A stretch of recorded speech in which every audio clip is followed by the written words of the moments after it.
বেদান্ত সূত্রে বলা হয় যে এই ব্রহ্মাণ্ডে যেন উপাদান কারণ যা কিছু ব্যক্ত বস্তুর সৃষ্টি করে তাকেই যেন পৃথক এবং সত্য রূপে অনুভব করা যেতে পারে।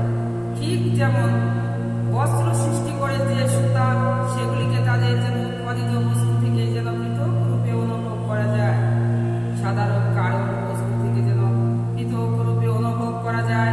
সাধারণ কারণ এবং বিশেষ কার্যের পরিপ্রেক্ষিতে যা কিছু উপলব্ধ হয় তা যেন অবশ্যই ভ্রম, কেননা এই কার্য এবং কারণ সমূহ যেন শুধুমাত্র পরস্পর সাপেক্ষেই যেন বিদ্যমান। বস্তুত পক্ষে যা কিছু আদি এবং অন্ত আছে তাই যেন অবাস্তব। রূপান্তরকে যেন পর্যবেক্ষণ করা সম্ভব হলেও, পরমাত্মার সঙ্গে সম্পর্কযুক্ত পর্যবেক্ষণ করা সম্ভব হলেও, যেন সম্পর্কযুক্ত না হলেও জড়া প্রকৃতি এমনকি একটি মাত্র পরমাণু রূপান্তরেও যেন কোনো পরম সংখ্যা থাকতে পারে না।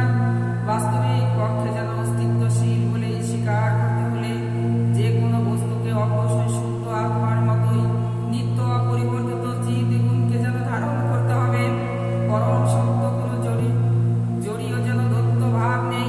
একজন অজ্ঞ ব্যক্তি যে দ্বৈত ভাব দর্শন করে তা হচ্ছে একটি শূন্য পাত্রে অবস্থিত আকাশ এবং পাত্রের বাইরে যেন অবস্থিত আকাশের পার্থক্যর মতো, কিংবা জলে যেন প্রতিভাত সূর্য এবং আকাশে যেন অবস্থিত স্বয়ং সূর্যের পার্থক্যের মতো, অথবা কোনো জীবদেহের যেন অভ্যন্তরে স্থিত এবং অন্য দেহে যেন স্থিতি বায়ু প্রাণবায়ু পার্থক্যের মতো। উদ্দেশ্যের ভিন্নতায় অনুসারে যেন মানুষ বিচিত্র রূপে যেন স্বর্গের এবং স্বর্ণের ব্যবহার করেন এবং তাই স্বর্ণকে যেন বিভিন্ন রূপে দর্শন করা হয়। অনুরূপভাবে জড় ইন্দ্রিয়ের অতীত যে পরমেশ্বর ভগবান, তাকেও তিনি বিভিন্ন প্রকার বেদজ্ঞ এবং সাধারণ মানুষেরা যেন বিভিন্ন পরিভাষায় ব্যাখ্যা করেন।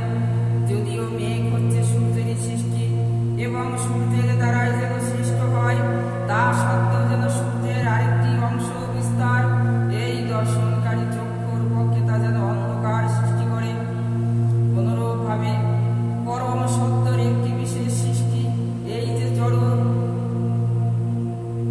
এবং মিথ্যা অহংকারের পরম সত্যের দ্বারাই যেন দৃষ্ট হয় এবং পরম সত্য আর একটি যেন অংশ প্রকাশ জীবাত্মার পক্ষে যেন পরম সত্যের উপলব্ধির পথে তা যেন বাধার সৃষ্টি করে।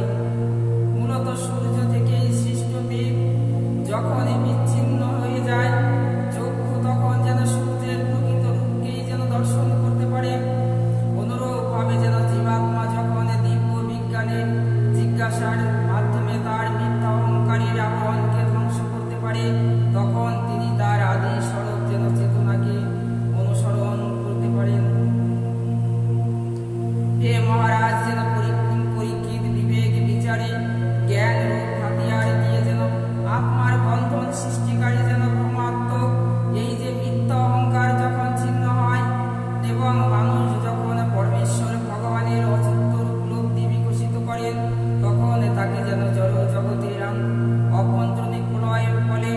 হে পরস্ত, প্রকৃতির সূক্ষ্ম কার্যাবলী সম্পর্কে যেন অভিন্ন এবং ব্যক্তিরা ঘোষণা করেছেন যে ব্রহ্মা আদি সমস্ত সৃষ্ট জীবী যেন অবিরাম সৃষ্টি এবং প্রলয়ের অধীন হয়।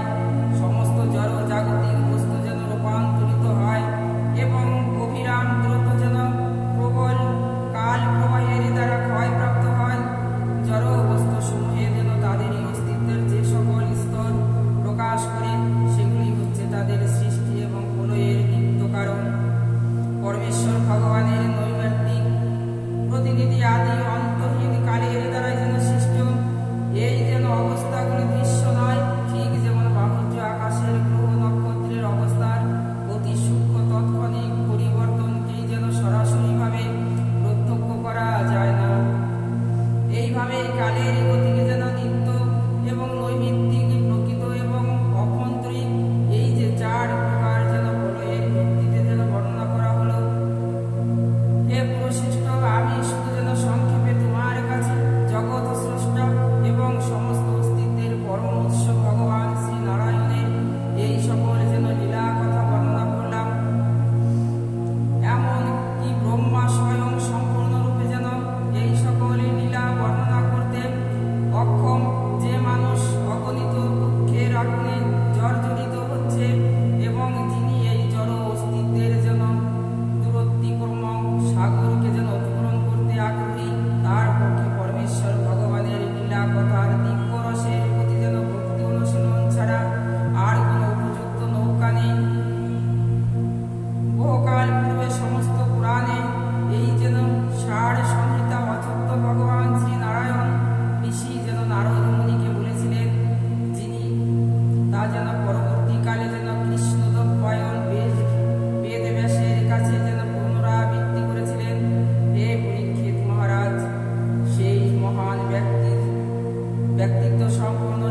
ব্যাসদেব